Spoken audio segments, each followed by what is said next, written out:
We love you. We love you. Birmingham, we love you. Thank you.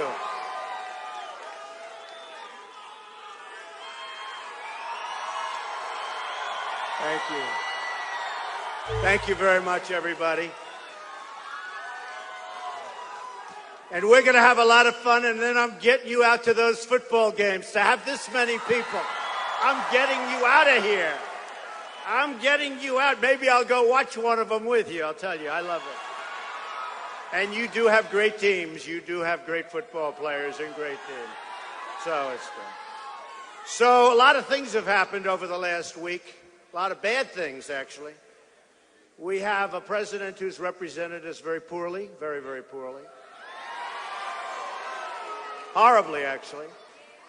We have a situation where ISIS has raised its ugly head again, and we got to chop off that head like they're chopping off the heads of our people.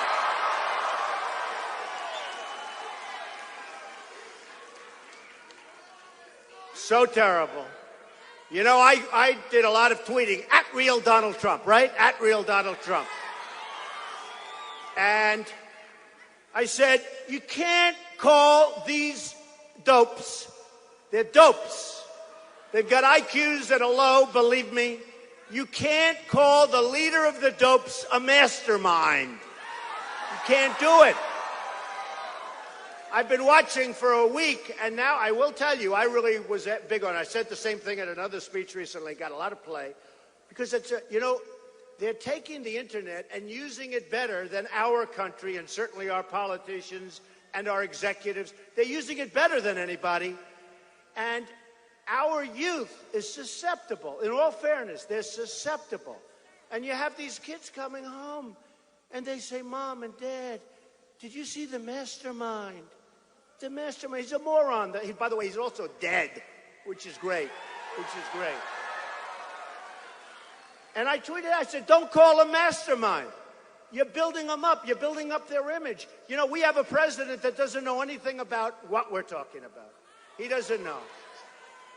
In Iran, he calls the supreme leader. Yes, the supreme leader. I promise you, I will never call him the supreme leader.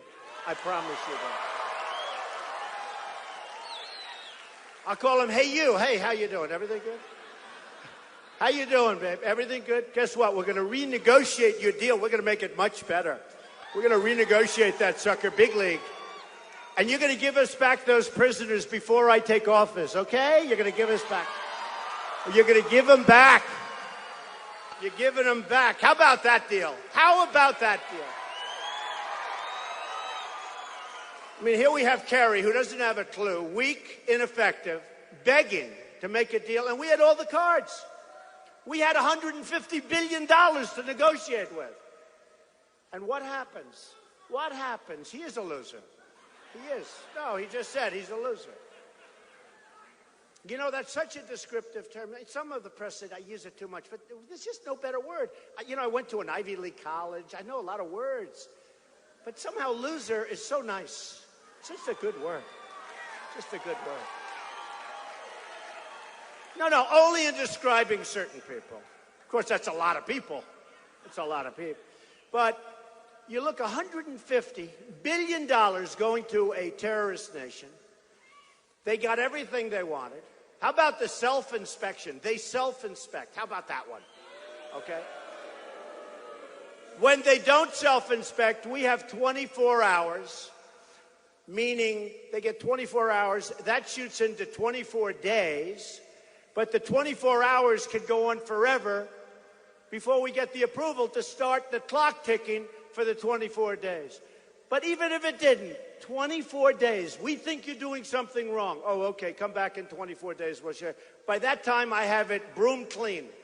I used to clean garages for my father. And I always used to say, broom clean. And my father would say to me, son, I want that garage in mint condition. He used to use the term, mint condition. Just the term he used. That meant immaculate. Not like what we do nowadays. Things aren't so immaculate. But thank you. Thank you. Well, I don't know. I think he said something good. Thank you. But what happens, what we need is we need leadership so badly. We can be so great again. We're laughed at. We're scoffed at. We're robbed. We're robbed. We're robbed. You look at the Iran deal. You look at, and by the way, speaking of the Iran, the prisoners. So you say, why don't we have them back? And they say, because we didn't want to complicate the deal. Do you believe it? So we have 4 men over there right now in the worst prison, the worst. I met one of them, a Christian, a pastor. I met his wife twice. So lovely, cannot understand. Nobody speaks to her, nobody calls her, nobody talks to her about the negotiation. And that should have been done early. Did you ever see a deal take so long as this deal? We're giving them all of this money. Look at that, people are still pouring in. You're so lucky to be in here, by the way. Look at you. You're so lucky.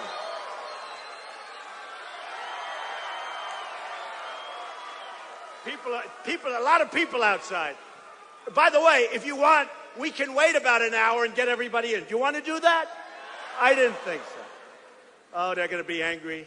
They'll be pouring in, and by the time the last one gets in, I'll be saying goodbye. Make America great again. Goodbye, darling, and they'll be pouring. But that deal, the Iran deal, took so long to do. And one of the big magazines called me up and said, tell me, how long should it have taken? I said, a day. Maybe if you're doing poorly, 2 days, but give it a week. We've been negotiating this thing for years. For years. There's my man over there. Look at that book. Hold that book high. Trump, The Art of the Deal. See, he read it. You should have negotiated for us. Get me that book over there, fellas. Hey, Mark, get me that book. Bring that book over here. Bring that book over here. Mark, come on, Mark. Bring it over here. Get me that book. I'll sign it. I mean, any guy that much, we got it. Come here. We should send a copy to Obama and to Kerry. Unbelievable. Unbelievable. Come here. Come here. Give me that book. Who the hell signs books during a speech but me? Is this crazy? Speaking about books, go out and get Crippled America. Believe it or not. First of all, it's doing great. But it is, I think, really, look, The Art of the Deal was the hardest I ever worked on a book. Then I had a lot of bestsellers right after that, but I didn't work so hard. This is the second hardest I've ever worked on a book. There it is. The second hardest. And it talks about Crippled America. I mean, it talks about the problems of our country, but it also talks about how to fix the problems. You know, I don't like critics. I never like even movie critics, theater critics. They complain, but they can't do it themselves. You know, I don't like people that complain. So we talk about fixing our country. Here, George, thank you. Thank you, fellas. That's very nice. Oh, this group from Alabama. I mean, oh, can you imagine? The guy's over there, hi, Mr. Trump, would you sign the book? I'm making the speech, would you? But the answer is yes. That's what happens when you're aggressive. He's an aggressive guy. Are you looking for a job? I'll give you a job. So the Iran deal took so long. We didn't get anything. We lost every point. Went on forever. During intermissions, they'd be celebrating in the streets of Iran. The negotiators, and as Obama would say, the supreme leader, would stand up at the podium and essentially say that the United States has really, really, really stupid leaders. You know, if I were doing a deal and somebody said the kind of things that they said about Kerry and Obama and all of us, because sadly we're into the category, I mean, they're representing us, I would never go back to the table. You don't go back. Now, in the case of the prisoners, they should have said, fellas, we want the prisoners. Release them now. This was 3 years ago. Release them now. You don't need them. You don't want them. Your people don't even know you have them. Release the prisoners now. It'll be good for the deal. It'll set a good tone. Really good tone. Release them now. They'll say, no, we won't do that. And I'll say, bye-bye, and I'll leave the room. I'll then double up or triple up the sanctions. I guarantee you within 48 hours, they will call and they will say, we are going to release the prisoners, but we're not doing it because of a threat. Yes, okay. We're not doing it because of a threat, but we will release the prisoners. And I'll say, thank you very much. Now we start negotiating. Then I'd say, listen, one thing you're not going to get is we're not going to give you $150 billion. We're not giving it. Too much money. Too much money. Too much money. They're supplying many of the weapons that are being used against our young men and women over there. You know that, right? The road bombs, many of the weapons that are being used are supplied by Iran. That was when they were poor. Now they're rich as hell. How stupid can we be? How stupid can we be? And that's just one of many. Okay, so here's the story. I've been coming out and I've been talking for 5 months. And I hate to say it, I'm a politician. Do you believe it? I have very little respect for politics. I mean, some fine, but I have almost no respect. And now I'm a politician. And numbers just came out. Do we have any politicians in the room? Raise your hand. We don't. Yeah, there are some in the back. Well, I'm excluding them. They're fantastic leaders. I don't know who the hell they are, but I'm excluding them. They're great. They're fabulous. Anybody in the room that's a politician, I think you're fantastic. But outside of this room, they don't have it, folks. They don't have it. They don't have it. So I've been doing this since June, and the pundits all said, oh, he'll never run. He'll never run. And then I ran. Then they said, oh, they get paid money. I mean, some of these guys get $500,000 that you watch on the various networks, cable and otherwise. And they're wrong. Well, with me, they've been wrong all the time. I'm driving them nuts. They don't know what to do. They don't know what to do. No, they don't know what to do. I am driving them bonkers. Guys like George Will, I swear. He looks smart because he has those little glasses. If you take the glasses away from him, he's a dummy. He needs those glasses. Those little spectacles. I've seen that before. Hey, who else used glasses? Perry used glasses, right? They all went after me, everyone, but these pundits. So they said, he'll never run. With such surety, they were so sure. So I ran. Then they said, he'll never file Form A. That's where you sign your life away. It's only one page. He'll never file Form A. I filed Form A. Now they said, whoa, we've got problems here. Then they said, well, he'll never file his financials. Because I'm a private company, nobody knew how well I was doing. They said, he won't file financials because maybe he's not as rich as people think. So what happened, it turned out I had almost 100 pages of files. The biggest one after me was like 3. It's true. I mean, forever. I'm not talking about now. I'm talking about, so I had almost 100 pages. I built an unbelievable company. So they said, he'll never file. And if he does file, you're entitled to massive delays. You can delay it forever so that nobody gets to see. You request a delay. So if he does file, he'll request a delay. And the delay will take forever. We'll never get to see his financials. And I said, yeah, but I built a great company. So not only did I not ask, we have 30 days, then you can have 45 days, another 45 days, then you can request special. I could have taken it long after the election. But they said, he'll ask for delays. So not only didn't I ask for delays, I filed and opened it up early, less than 30 days. And I had a team of lawyers and accountants you wouldn't believe. And we filed this massive statement. And it showed that I'm much bigger, much richer, and I'm only, by the way, the reason I'm saying this, because they'll only show that part. They're not going to show what I'm going to say. Much bigger, much stronger, much richer. The company's phenomenal. Some of the great assets of the world in Manhattan, Doral in Miami, hundreds of acres, Turnberry in Scotland, one of the great places of the world, home of the Open Championship, probably the most important golf tournament. All great assets. Tremendous cash, very low debt. And I said, fact, I told somebody, if I don't run, I'm going to file anyway because I want to brag about my statement. It's true. I was going to file it anyway. People don't know. You know, these guys said he'll never file. Maybe he's not as rich. So it turned out much richer, much, by 2-3 times what they thought, and even a better company. So now they said, oh, we have a problem. And the reason I tell you the last part is because that's the kind of thinking, that's the kind of mentality, whether we like it, what's in there or not, that's the kind of thinking and mentality that we need in our country. We need that. We need that. I didn't want to do this. You know, I have a nice life. I live nicely. I have a wonderful family. Did anybody see Barbara Walters last night? Yay! How nice. How nice was she? Barbara Walters did a big special, a 1-hour special last night on my family and myself, and it was really nice. So it was really great. It was really great. Now, they do it because it's going to get good ratings, I have to tell you. They don't do it for my health.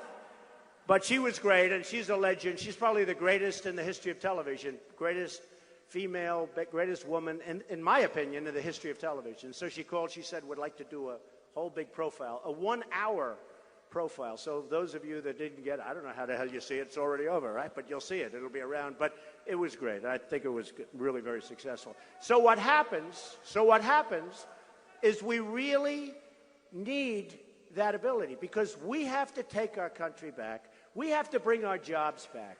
We have to bring trade back. We have to repeal Obamacare. We have to replace it with something great. We have to. We have to.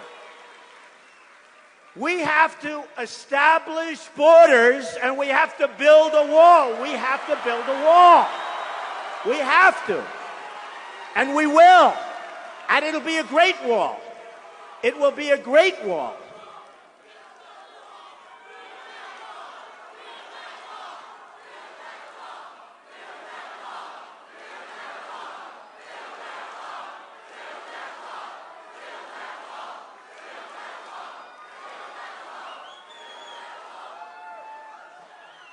And believe it, I get the same reaction all over the place. And, you know, this is a wall. Who builds better than me? You know, we have to rebuild. Nobody. We have to rebuild the infrastructure of our country. Our roads are falling apart. Our bridges, 69% of them are dangerous. Can you believe you're driving over a bridge? You're innocently driving. They're collapsing. Do you know in China, they built bridges that make the George Washington Bridge look like peanuts. They're building them all over the place. They build them like they're peanuts. We don't do this anymore. We don't do anything. We're building a bridge in the San Francisco Bay. You know who's building it? The Chinese are building a bridge for us. Now think of it. With massive cost overruns. Massive. They don't know what to do. And this is what's happening. So we're bringing our country back. So what's happening is until the attack in Paris, I was doing great. I was talking about trade because we're being ripped by China, Japan, Mexico, everybody. And you've all heard that. You know Ford is going there. You know Nabisco is leaving Chicago. They're moving. Their big factory is moving. Their plant where they make Oreos that I will never eat again. I'll never eat them again. I'm not eating them anymore, which is good for a lot of reasons, but I'm not eating Oreos. No, Oreos, think of it, Nabisco is moving their big plant out of Chicago and into Mexico. How is that good for us? It's not good for us, folks. I went to the best school. I'm trained. You don't have to go to the best school. You don't have to go to high school to know it's not good. It's not good for us. And too many things. So I'd be talking about trade. I love talking about trade. I will be the greatest jobs president that God ever created. That I can tell you. That I can tell you. The best. And every poll says it. You know, when they poll, CNN, the one with the cameras all over the place, look at all those cameras back. You believe it? You know, these other guys, they come up and they make a speech. First of all, instead of having 10,000 people, they'd have, 40 or 50. On a football day, they might have none, but they'd have very few. They would have none of these guys back there. Look at all those guys. Highly paid guys, of which I think 25% of them are good people, okay? But look at all, no, seriously, look at them. But so many things happen. And when they make a speech, nobody cares. So they go around and make the same speech over and over and over and over. And nobody cares. And it's a different group of 30 to 100 people. I made a speech in New Hampshire recently. I had 4,500 people, only determined by the size of the room. I had 4,500 people. Jeb Bush, no, don't be mean. Jeb Bush was right down the road. He had 121 people. And you know what? My audience was energized, and his audience was like on Sominex. His audience was sleeping. We're doing great. It's the same. It's a message. But here's what I've been focused on. I've been focused on trade because I don't want to be ripped off anymore. And we have somebody from Time magazine here. I was on the cover recently. Now they're here again. So I assume they're considering me for Man of the Year. But it's you people. I assume. I don't know. I say there's no way they give it to me. They can't. Because mentally they can't. They just can't. They can't do it. Even if I deserve it, they can't do it. You know, when I had The Apprentice, it was the hottest show. That first season, second season, third. And everybody said, oh, Trump is going to get the Emmy. It's easy. He's going to get the Emmy for The Apprentice. And by the way, they renewed it for 2 more years, and I said, I'm sorry, I'm not doing it. I love The Apprentice, but I can't do it. But everybody said I was getting The Apprentice. And we went to the Emmy Awards, my wife and I. And they said, ladies and gentlemen, the next is for reality television. It's been a spectacular show. He's a spectacular host. It's been an amazing year. And I stood up and started walking because I figured there was nobody even close. And they said, the winner. I had already stood up. I felt like a schmuck. They said, the winner is Amazing Race. I said, Amazing Race? That's it's nothing. It's nothing. I killed it. But that's the way life is. Same thing with Time magazine. So who knows? Maybe they'll surprise us. I know one thing. They'll sell a lot more magazines, and that could play into their thing. We'll see. So I've been going around, and I've been having the biggest crowds by far. No, by the way, Bernie's crowds are tanking big league. Nobody cares anymore. No. Bernie Sanders he was second. I was by far first. You know, in Mobile, Alabama, we have a lot of people here. But in Mobile, we had 35,000 people. But in all fairness, we didn't have football games all over the place.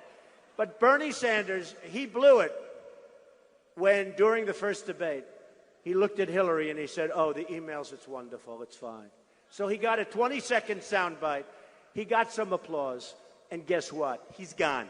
And now it's a whole different thing, which is good because, honestly, even as a candidate, he'd be so easy to beat. She's going to be easy to beat. But I'll tell you, because number one, she doesn't have the strength, and she doesn't have the stamina, and we need a president with unbelievable strength and stamina. And Hillary does not have it. She doesn't have the strength or the stamina. And Bernie Sanders, he's over. He's over. And how about the other guy, O'Malley? His credentials. He's the mayor of Baltimore. Okay, he did a great job in Baltimore. He's the mayor. Then he became the governor. He was a third-rate governor. But he was the mayor of Baltimore. Now I'm going to decide to run for president. That's what we have. These are professional politicians. All they're good at is running for office. That's all they're good at. They run, they win, they lose, they run, they just run. That's all they do. I'm against it right now. And I have to tell you, some of the people that I'm running against, I like and respect. Some of them I like and respect. Some of them should not be there. Some of them should not be there. Do you want to know who? No. I don't want to do that. I want to be nice. I said to myself, I'm going to be nice today. You know, I told a lot of the people backstage, I met some of the really great people backstage. We were taking pictures, having a lot of fun. I said, I'm going to be nice today. I'm not, I said it. I said it. I'm not going to call Jeb Bush low energy. I'm not going to repeat it. I'm not going to say that Marco Rubio is a lightweight. I said I'm not doing it. I will not do it. I said that I will not say that Ben Carson last week was a bad week because his top person and his top consultant said he's incapable of learning about foreign policy. That's a bad thing. And I won't say that he said in his book that he suffers from pathological disease. I said I'm not going to say it, so I'm not saying it. And I'm not saying that he went after his mother and wanted to hit her over the head with a hammer. Who does this? Who does this? And then he tried to stab somebody, but the belt got in the way. Oh, God. And the knife fell to the ground broken. And then he hit his friend in the face with a padlock. So I'm not saying any of those things about any of those people. Is that okay? All right? I mean, explain. What are we doing? So in the polls, I got by far number one on leadership. By far number one on the economy. It was so, leadership and the economy were so off the charts. Well, CNN did it, and there are other people. CNN's back there. Is that right, CNN? Look, I got these cameras. If I'm telling a lie, I got problems. You'll be reading about it tomorrow. So I killed them on leadership. I killed them on the economy. Killed them on the military and who's going to protect from ISIS. Oh, I'll be so good for you. I'm going to make our military so powerful, so strong, so strong. I'm going to make it so incredibly powerful and strong that we'll never have to use it. Nobody's going to mess with us, folks. They're toying with us now. Do you know how cheap it is? It's like you don't pick the fight with the guy that you're not going to win, right? Unless you're stupid. Now, there are stupid people around that do that. We're going to be so powerful. Do you know how cheap that is? As opposed to fighting wars all the time when nobody respects us. We have a president that nobody respects. We have generals that are always on television. General, I'd like to ask, how are we doing with ISIS? Not good. They're very tough. They're a very tough enemy. They're a very, very tough enemy. Not well. Well, General, can we beat them? I don't know. Let me tell you, my generals are going to kick ass. They're not going on television. They're not going on television. You know, I'm a big fan. General George Patton. Now, he was a horrible human being. He was profane, used terrible language. He had a lot of problems. But he was one hell of a general. That's what I want, folks. I don't want this stuff anymore. I don't want it. I'm a big fan also of General Douglas MacArthur. Great. Very opposite. He was a man with tremendous style. The corncob pipe, the hi-hat, the whole thing. He'd get out of the plane, like the enemy was like, to him, they were like garbage. Get them out of my way. Because he had a tremendous ego. We don't have that. We have, I said lightweight before. We have a bunch of lightweights. We have people that shouldn't be doing this. We have people that shouldn't be leading us. We have people, and you know what? In our services, I will find the general. I will find the admiral. I will find the guys. We have them. We have General MacArthur. We have General Patton. You got to know how to figure people. We put people because we had one general who was really tough. I won't say his name. But he got fired because he was very, very nasty. He wasn't politically correct, and everybody said he was our best general, and he used foul language all the time. And he got fired because they interviewed him, and he was cursing all over the magazine. Bring him back. We might. Hey, guy says bring him back. That's very good. But that's what we want. It's like, again, I can be more politically correct than anybody that lives on Fifth Avenue or Park Avenue, much of which I built, by the way. You know, look, I have a better education than almost all of these people. You know, I saw the other day, I think her name is Cokie Roberts. What a lightweight. She was on Morning Joe. Morning Joe was saying how well Trump is doing in the polls. Look, well, I don't know. And then I'm saying to myself, you know, they talk about these people as intellectuals. I'm much more of an intellectual. I'm much smarter than them. I mean, other people that are running aren't. I went to better schools generally. I went to the best schools, so I did well. But I'm smart, and I have, in my opinion, a much higher aptitude. But then I hear them say, well, you know, the intellectual elite of Washington, there's no intellect. They're not even smart people, most of them. They're not even smart people. And the reason I don't believe too much in political correctness, because it takes too long. We don't have time to be politically correct. We got to kick ass and get our country going again. We have to do it. So, and we're doing well. So last night, late, a great poll came out. Reuters. Can't do better, right? Reuters, that's big stuff. They don't know me. In fact, they usually write bad stuff about me. They don't even like me, right? So, you know, Reuters, they all write bad about me. They love to write bad. The good stuff they don't want to write. I say, what about that story? No, we don't want to write that. One group, Associated Press, guy calls, he goes, we're doing a story on 4 deals. And the story is going to be this. And he writes up, we're doing a negative story. Actually, there were 4 deals that weren't great, but I made a lot of money with them. That's not bad. So I said, what about the good deals? You're going to do it? No, we're not interested. I made hundreds, and I have 500 companies. I made hundreds and hundreds of good deals. Hundreds. Even Time Magazine, I was on the cover a month ago, and they put some bad deals. I said, why do you do that? Why don't you put the good deals in? They don't want to do that stuff. I don't know why. I actually think it sells better. So you make hundreds of good deals. You build up a tremendous net worth, and they want to write about a couple of deals that weren't so good that I was very tough on, and I beat the banks. I beat those banks so badly. Oh, they have headaches. And you know what? That's what we want, I think. And by the way, just so you understand, these bankers aren't like, you know, you think of the banker controlling the little old woman's money. It's not that way. These are vicious, sometimes vicious, terrible people. So you got to win. So what happens is Reuters last night comes out with a poll.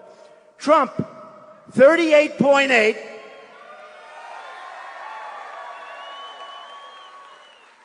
Carson, who's honestly, he's dropping like a rock, folks. Do we have any Carson fans here? Because he's dropping like a rock. Bad. 14.7. So I'm 38.8. Now remember, that's 38.8. We have 15 people. So how do you have 38.8 percentage? Carson's at 14.7. Rubio is at 10. And Cruz is at 7. So we're winning. We're winning big in a place called Alabama. Big. Big. Florida just came out. Trump, 37. The sitting senator, 16. And Carson, 16. We're winning all over the country. We're winning in Ohio against Kasich, who's totally overrated, by the way. We're winning all over. Do I hear somebody over there?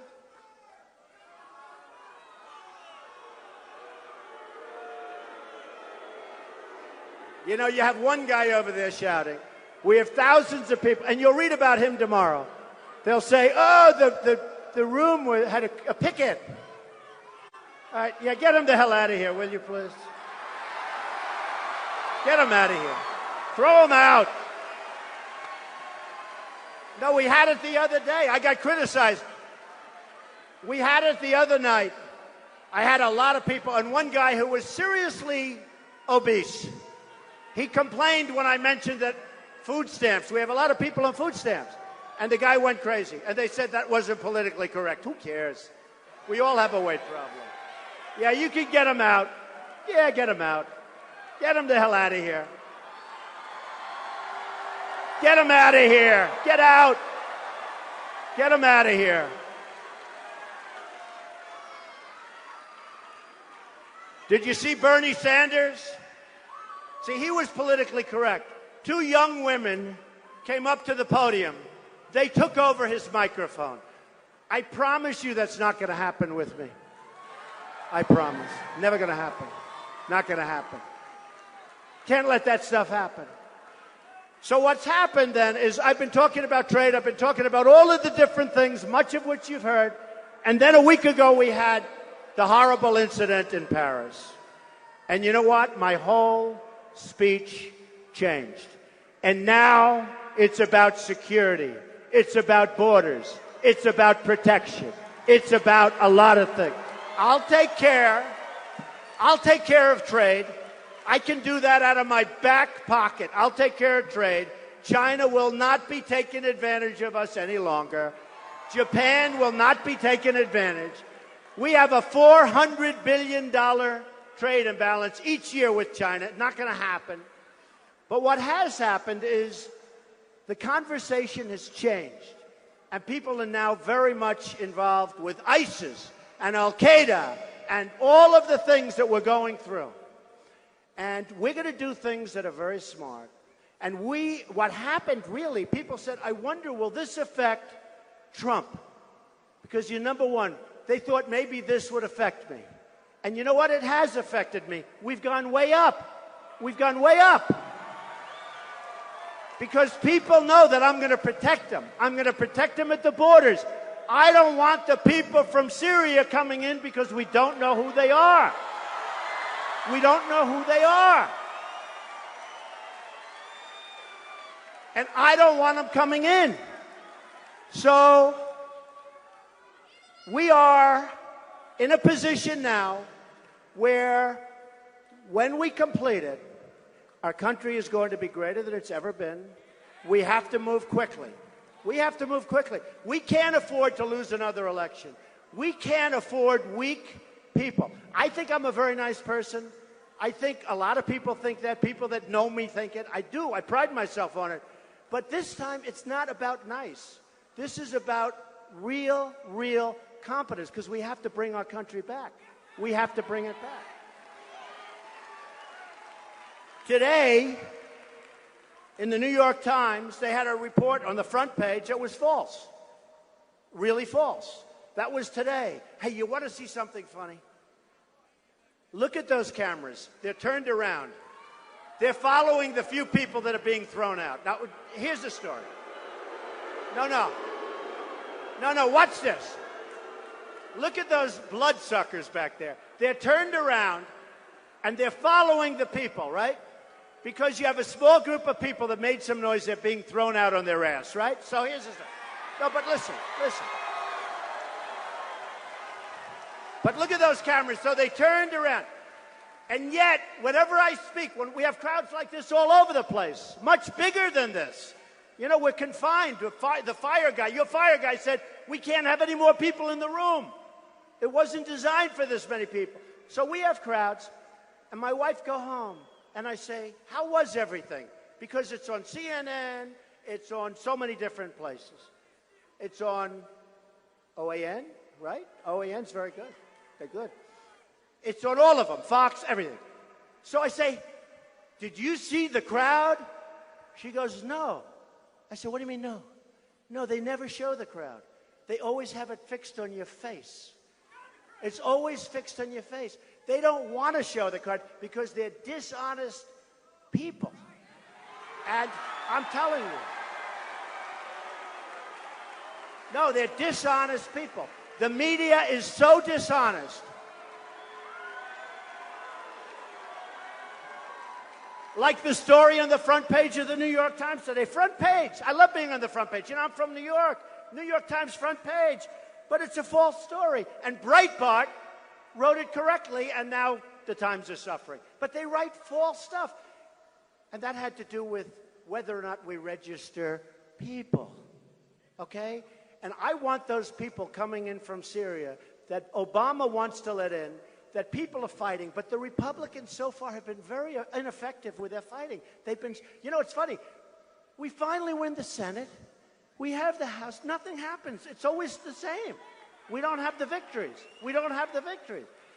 So what happens is they write false stories. And in this case, they got called on it by a lot of people because, you know, you can only go so much, okay? But these guys tell me, no, we have to have it affixed. Because they can't. I say, why? And then sometimes I'll say, in Oklahoma, we had 20,000 people recently in a field. It was supposed to be at a hotel, then the convention center. We had to go to a field because there were so many people. We had 20,000 people in Oklahoma. Good football place, too, by the way. Pretty tough football place there. So what happens, I said, fan the place. They refused to do it. The camera stays on me. I said, fan them. They refused to. Every one of them, they refused to fan. Every one. And now I'm looking, and there's a few people that were shouting that got thrown out of here. And I see all the cameras are turned. So they can turn the cameras. These are just lying people. They're bad people. The press is really bad. Fan the cameras over here, fellas. Fan the cameras. Show them. Look, they don't do it. They don't do it. They don't do it. They're very dishonest people. I tell you, you don't know. They don't do it. You'll go home, you'll watch on television, you wouldn't know if there were 10 people in this room or 10,000 people in this room. They don't do it. Fan the room, fellas. Go ahead. Fan the room. Look, they don't do it. They don't do it. Because they're really dishonest people. Now, 2 minutes ago, those cameras were turned all the way to the back of the room where the other people belong. They were terrible people. They're in the back, and they're fanning, and they're showing it. It's disgusting. Be ashamed of yourselves, fellas. Be ashamed of yourselves. So now what happens is yesterday, some little wise guy, he looked like he was 12 years old, he's got a camera. I'm signing autographs. And I'm going like, he's asking me questions. Talking about the wall. We're going to build a wall. We're going to build this. And I'm signing autographs, and there's music playing in the background. And I'm leaving, bing, bing, bing, signing. And this little wise guy sitting there. And he's asking me questions. It's not even important. Then I said, who are you with? He said, NBC. Once he said that, I didn't bother answering anymore because I know. Although they did do me on Saturday Night Live, and they were good. How about the other guys? How about the other guys? They now want equal time. Okay? Like Pataki. Pataki wants equal time. Not going to help. He's got 0. They could give him 12 Saturday Night Lives, an hour and a half a night. Not going to have any impact. He'll still have 0. But that's what they want. So the database. I said, yeah, that's all right, fine. But they also said the wall, and I said the wall, and I was referring to the wall, but database is okay. And watch list is okay. And surveillance is okay. If you don't mind, I want to surveil. I want surveillance of these people that are coming in, the Trojan horse. I want to know who the hell they are.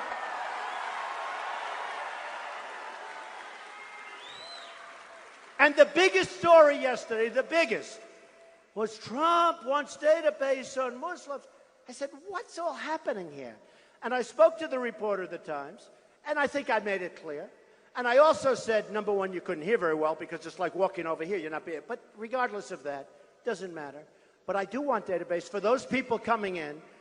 But I also insist on the wall. And it was all fine. All of a sudden, I end up with some stories. I say, what are you talking about? So here's the story, just to set it clear. I want surveillance of these people. I want surveillance if we have to, and I don't care. Are you ready for this, folks? Are you ready? Oh, they're going to make it such a big deal. They're going to make it so big. He said something so politically incorrect. That's why we're going to hell, because we're so politically incorrect. Such a big deal. Such a big deal. I want surveillance of certain mosques, okay? If that's okay. I want surveillance. And you know what? We've had it before, and we'll have it again. Hey, I watched when the World Trade Center came tumbling down. And I watched in Jersey City, New Jersey, where thousands and thousands of people were cheering as that building was coming down. Thousands of people were cheering. So something's going on. We got to find out what it is. I do want surveillance. I will absolutely take database on the people coming in from Syria if we can't stop it, but we're going to. And if I win, I've made it known, if I win, they're going back. We can't have them. They're going back. We can't have them. We can't have them. You see what happened, and you see it very clearly. A few nut jobs in Paris, okay? A few total nuts, lowlifes. The guy with the dirty hat, they say they got him. I hope they got him. He's wearing a filthy, dirty hat.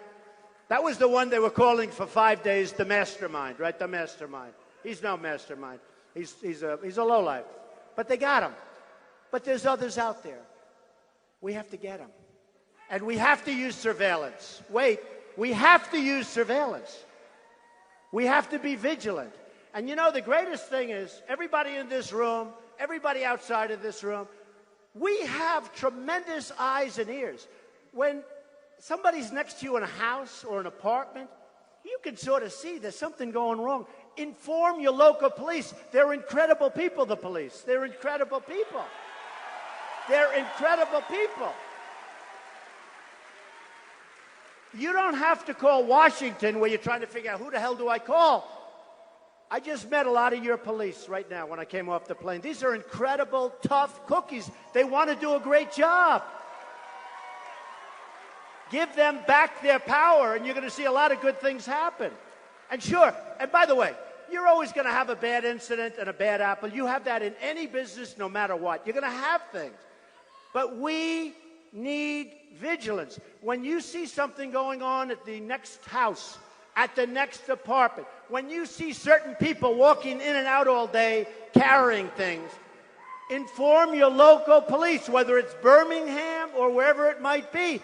They will take over. They know what to do. They'll call Washington. They'll get the guys. Those guys don't have a chance. But the eyes and ears, we have millions and millions and millions of eyes and ears. You can solve the problem. There's nobody like the people. There's nobody like the people. So, we are going to have surveillance. We are going to have, and the most interesting thing that happened is all of the talk about the word, because that was the other thing in the polls, that Trump is by far the best on border security. So that's why when Paris happened, the attack in Paris, that's why I went up, because people said he's the only one that says it like it is. So I went up, and believe me, you're going to be really secure. You're going to be more secure than even you know and your fans, okay? You're going to be secure. We're not playing games. We're not playing games. We will not be playing games. When I brought up illegal immigration, it was like a bomb dropped. Nobody was talking about the subject. I brought it up, and Rush Limbaugh, good guy, he said, nobody, good guy, right? Good guy, really a fair guy. And he says the truth. Maybe that's because he likes me, I don't know. But Rush said nobody has ever taken incoming, nobody, like Donald Trump. And for 2 weeks I did. It was unbelievable. I said, is this going to be, I can't do this for 6-7 months. But then it died down because people started seeing I was right. And then I became the darling. And then you had a lot of bad things happen. You had Kate in San Francisco get shot in the back by a guy that came over 5 times, probably pushed over. Get out of here. We don't want to take care of you. Let the dummies from the United States take care of you. And he shot Kate, beautiful Kate from San Francisco, in the back, holding her father's hands, looking out onto the water. And she dropped, and the father and the family will never be the same. Great family. And then you had Jamil, whose son is so great, senior and junior. And the father, this is the apple of the father's eye. Great football player, getting ready to go to college, was going to go on a scholarship. Never had a trouble in his life. Walking home from the deli where he bought himself and his father a sandwich. Called his father, said, Pop, I'll be home in 3-4 minutes. And then the father heard a gunshot outside. Heard it from the house. And he knew immediately there was a problem. And he ran out, and his son was laying on the street, almost dead, with bullet holes in his head, with his hands blown off, because he was lying down going like this, and his hands were blown off because it was a .45. And then you have 3-4 weeks ago, you had the woman, a veteran, 66-year-old veteran, raped, sodomized, and killed by an illegal immigrant. Raped, sodomized, and killed. 66 years old. And so many more. And people said, you know, Trump is right. Then you have the drug problem. Our cities are infested with drugs. Our youth is going, you should see New Hampshire has a heroin problem, the likes of which nobody can even understand. It's coming from an area that we can stop because it's destroying our cities. It's destroying, most importantly, it's destroying our youth. It's destroying our future. And we're going to stop it. We're going to stop it. We're going to stop it.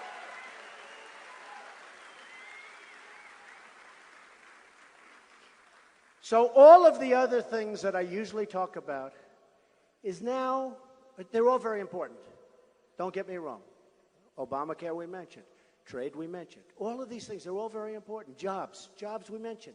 I'm going to create so many jobs. We mentioned. But let me just tell you, but what we're going to do is we're going to be vigilant at our borders. And we're not letting people come into our country unless they come in legally. They've got to come in legally. They're going to come in legally or they're not coming in at all.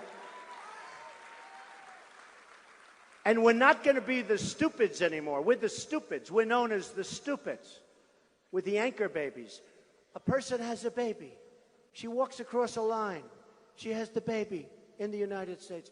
Now we have the baby. 14th Amendment. Except for one thing.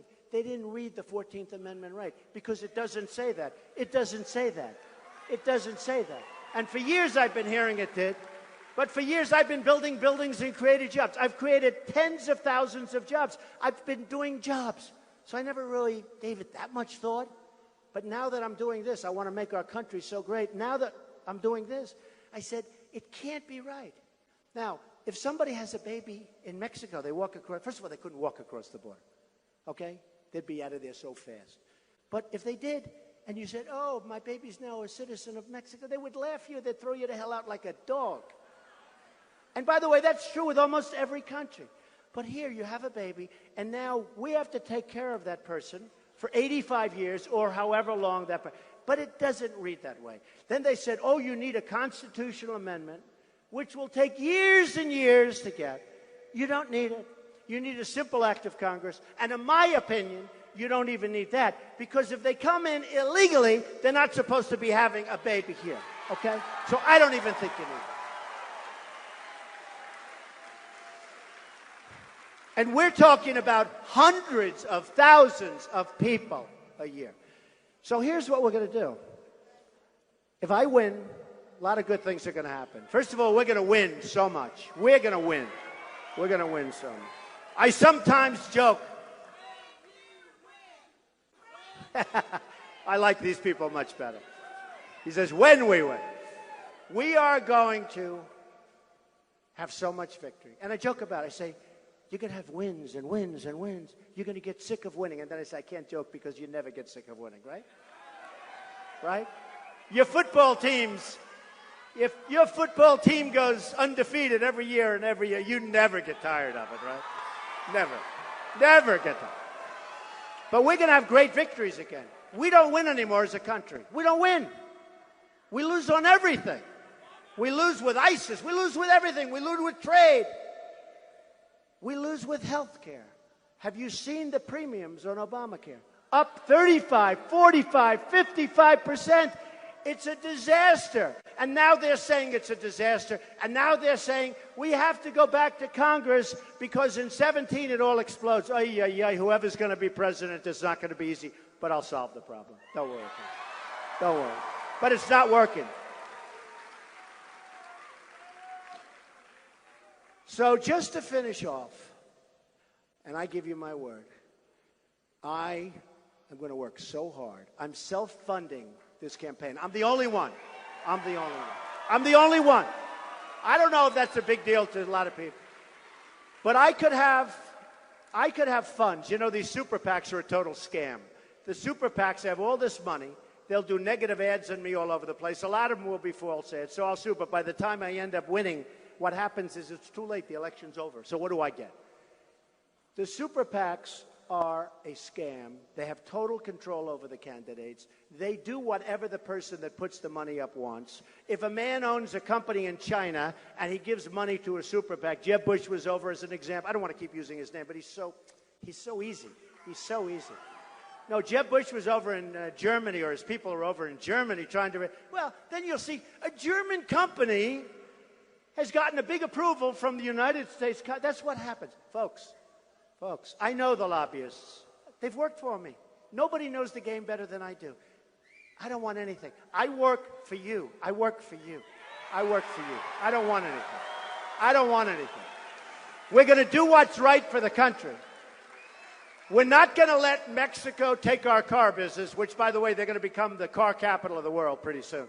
Ford is building a massive plant there. Others are building massive plants. We don't even fight. We don't even fight. You have corporate inversions, which, by the way, the other candidates don't even know what it is. But essentially, companies are leaving the United States and going to other lands, to other countries. And they're dropping thousands and tens of thousands of jobs. And now it's starting to get bad. And under my tax plan, where I'm cutting everybody's taxes, big league, and we're cutting corporate taxes. We're the highest tax nation in the world. Under my plan, we'll be one of the lowest, and we're going to be a dynamic economy again. We're going to be dynamic. And we're going to bring back those trillions of dollars, trillions that companies can't get back. They can't get it back. They can't get it back because the politicians, they all agree it should come back, but they can't make a deal because there's gridlock in Washington. So we're going to bring it back, and that money's going to be put to work here, and we're going to do things. So what you're seeing, and a friend of mine called me up. He said, it's unbelievable what's happening. What you're seeing is a movement. This isn't about me. What you're seeing is a movement. No matter where I go, it's the same thing. It's the same love. There's like love in the room. It's love in the room. Look at all the people. It's love in the room. And the American dream, and I say it, the American dream is dead, but we're going to make it bigger and better and stronger than ever before. And we are going to make America great again. Thank you. I love you. Thank you. Thank you. Thank you, everybody. I love you. We're going to get it done. Thank you.